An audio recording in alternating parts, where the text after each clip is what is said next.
Reflections for the month of May, which is dedicated to the Blessed Virgin Mary. Consideration of Christ's example in the desert. Christ in the desert teaches me a retired life by his solitude.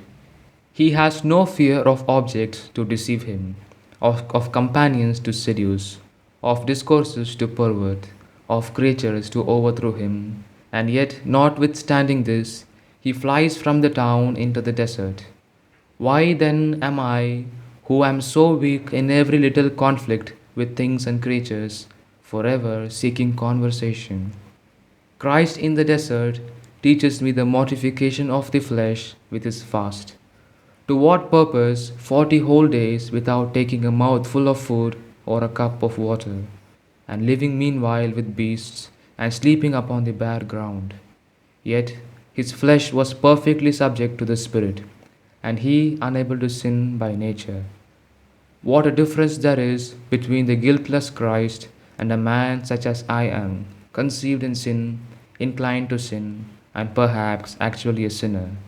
He fasted 40 days with such rigor, and I, perhaps, do not observe even the fasts of the Church, or else try to observe them with the least rigor I can. Christ in the desert taught me the use of frequent prayer by his continual praying. But what had he need to ask for?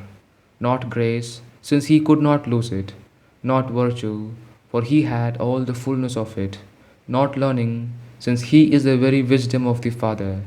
And do I, with so many needs, make such short prayers, and make them by force, with so little recollection, and with so much distraction? Example.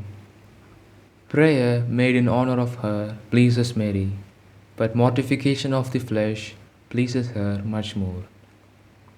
There was in Sardinia a girl of 12 years old, who was exhorted by her mother, who was very devout to Mary, to recite the rosary every day, and to fast on Saturday in honor of her.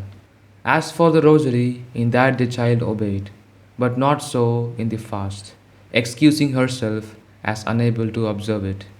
Her mother pressed it, saying it was no such great thing to fast once a week. Still her daughter clung to the refusal, alleging the pretended, I can't, for the real, I won't, which is often the way with excuses. Until one night, when she was asleep, she heard someone call her by name, looked to see who called her, and saw it was Our Lady, from whom she heard the following words: Obey your mother and fast on the Saturday. If you do so, I will help you in your needs. Upon this, she immediately began the fast, and the event showed that the vision was not a vain one. For having followed this devotion for the span of 30 years, she found Mary ever propitious to her and at hand to assist her. Act of homage.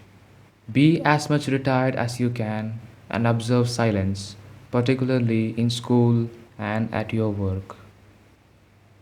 Ejaculation.